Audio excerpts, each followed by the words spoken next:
Corona వచ్చినప్పుడు ఎలా ఉండింది అసలు సిచ్యువేషన్? ఫస్ట్ ఎక్కడే వచ్చింది? మనం ఇక్కడ టీవీలో ఎలా చూస్తున్నాం, ఫుల్ చచ్చిపోతున్నారు, అక్కడ కనీసం పూడ్చిపెట్టడానికి కూడా ప్లేసులు లేవు అన్నంత ఘోరంగా చూసాం మనము. మళ్ళీ కంప్లీట్గా నేను టర్న్ అయ్యి మాట్లాడితే ఇందాక వరకు ఎంజాయ్ చేస్తారు, ఇప్పుడు అనుకుంటారు భయ్యా క్యారేతు మళ్ళీ చింగ్ చింగ్ హోగే అని చెప్పేసి అంటారు. ఇప్పుడు చైనా సపోర్ట్ అప్పుడు నిజంగా అంటే నేను ఆ టైంలో బైలింగ్వల్ స్కూల్లో పనిచేస్తున్నాను. మా స్కూల్లో 2000 మంది జనాభా. మీరు 2000 మంది మధ్యలో ఉన్నప్పుడు నిజంగా న్యూస్లో చూపించినట్టు లారీలలో తీసుకుని వెళ్ళిపోయి కప్పెట్టడానికి కూడా స్థలం లేదన్నప్పుడు 2000 మందిలో తెలుస్తుంది కదా నీకు ఎవడు ఉంటున్నాడు ఎవడు పోతున్నాడు ఈజీగా తెలుస్తుంది. నేను ఉండే అపార్ట్మెంట్లో చాలా మంది ఉండే, నీకు తెలిసిపోతుంది కదా. సో అంత లేదు అక్కడ. మీరు నమ్ముతారో నమ్మరో ఇప్పుడు ఒకసారి గూగుల్లో కొట్టి చూడండి, లాస్ట్ వరకు అయితే అఫీషియల్గా 80,000 డెత్స్ అని ఇచ్చారు. అది కూడా వృద్ధులు వాళ్ళు వీళ్ళు 80,000 డెత్స్ అని ఇచ్చారనమాట. వాళ్ళు రెసిస్టెన్స్ తక్కువ ఉండి దాని గురించి అట్లా ఇచ్చారు లాస్ట్ మూమెంట్ వరకు. వేవ్ 2 వేవ్ 3 చూడలేదు కానీ వేవ్ 1 మీద బాగా కాన్సన్ట్రేట్ చూసాను అనమాట. ఆ టైంలో నేను అక్కడే ఉన్నాను. ఓ పెద్ద ఇండియన్ కమ్యూనిటీ ఉంది, వాళ్ళందరికీ వందే భారత్ ఫ్లైట్ వేసారు గవర్నమెంట్, ఇండియన్ గవర్నమెంట్. మమ్మల్ని కూడా రమ్మని చెప్పేసి అన్నారు. రమ్మని చెప్పేసి అంటే wherever in a situation then. మా వైఫ్ ప్రెగ్నెంట్ ఉంది అప్పుడు. మార్చ్ అంటే తను almost 6th month 5th month ఆ టైంలో ఉంది. డెలివరీ ఇక్కడే అని చెప్పేసి అనుకున్నాం, అన్ని ఇక్కడే అని చెప్పేసి అనుకున్నాము.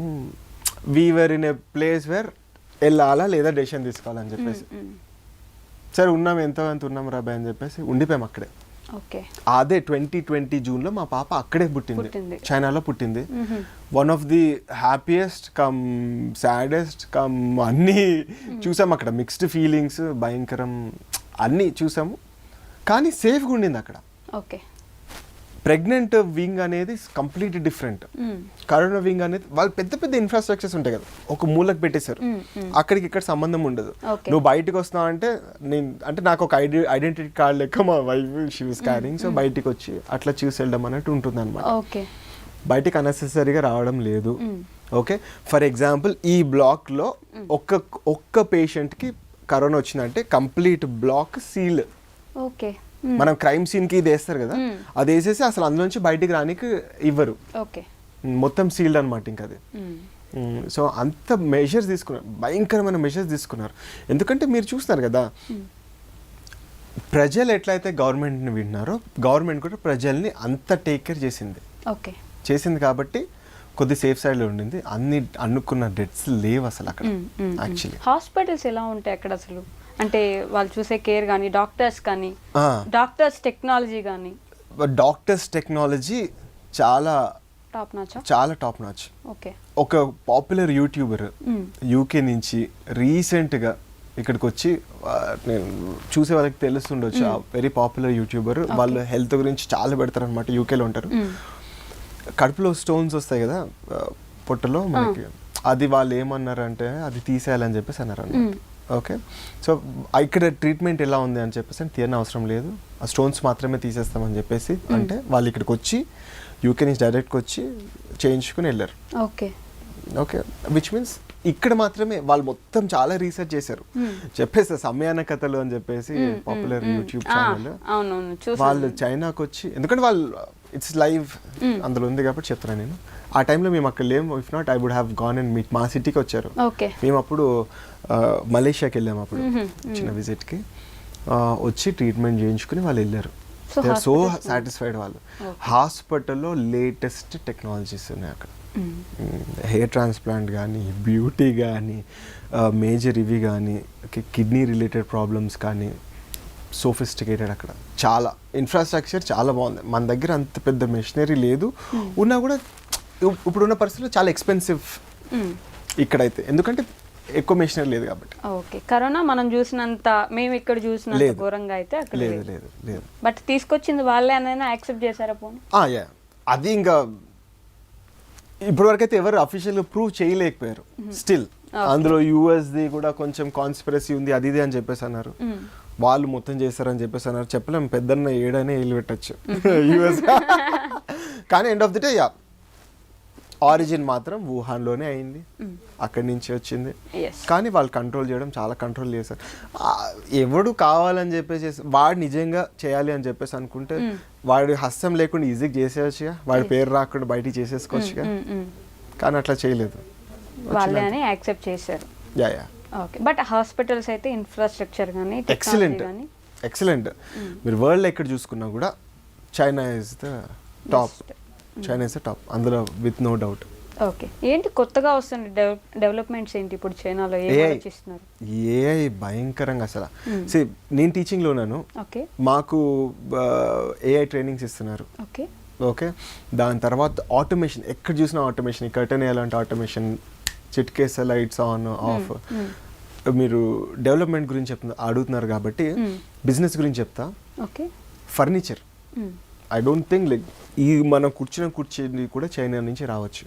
Okay. You don't believe me, ఇవాళ ఈ వీక్లో జస్ట్ హైదరాబాద్ నుంచి 10 కోట్లు ఫర్నిచర్కి మనోళ్ళు పెడుతున్నారు. నేను ఫ్లైట్లో ఫ్రీక్వెంట్గా ట్రావెల్ చేస్తుంటాను నేను. ఓకే, ఒక వైఫ్, హస్బెండ్, ఆర్కిటెక్ట్, ఈ ముగ్గురు కలిసి వెళ్ళిపోతున్నారు. ఇంటికి కావాల్సిన సామాన్ని చూసేసుకుని వచ్చేస్తున్నారు. ఓకే. ఇండివిజువల్. అప్పట్లో తెప్పిస్తుండే కదా, ఇప్పుడు వెళ్తున్నారు చూసుకుని వచ్చేస్తున్నారు అనమాట చైనా నుంచి. Use LEDs, use anything. But made in China అనేది మనం చాలా ఫన్నీగా తీసుకుంటాం కదా, మేడ్ ఇన్ భారత్. నేను ఒకటి చెప్తా వైష్ణవి గారు, సే ఫర్ ఎగ్జాంపుల్ మీరు ఒక జ్యూస్ తాగాలి. ఓకే. జ్యూస్ నీలోఫర్ కేఫ్ లో టీ తాగాలి. నేను నిన్ననే వెళ్ళా, బాగుండింది.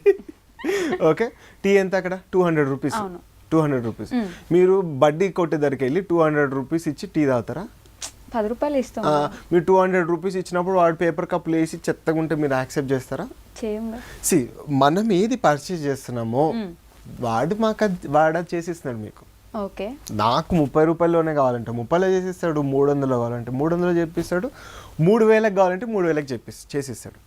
టెక్నాలజీని వాళ్ళు ఇష్టం వచ్చినట్టు ఎంత కావాలంటే మీకు అంత ఇస్తామని వాడుకుంటున్నారు. సింపుల్ కాన్సెప్ట్ అడుగుతా, మీరు 3000 పెట్టి మీకు 30 రూపీస్ మాలిస్తే మీరు తీసుకుంటారా? తీసుకోంగా. అక్కడే అయిపోయింది కదా.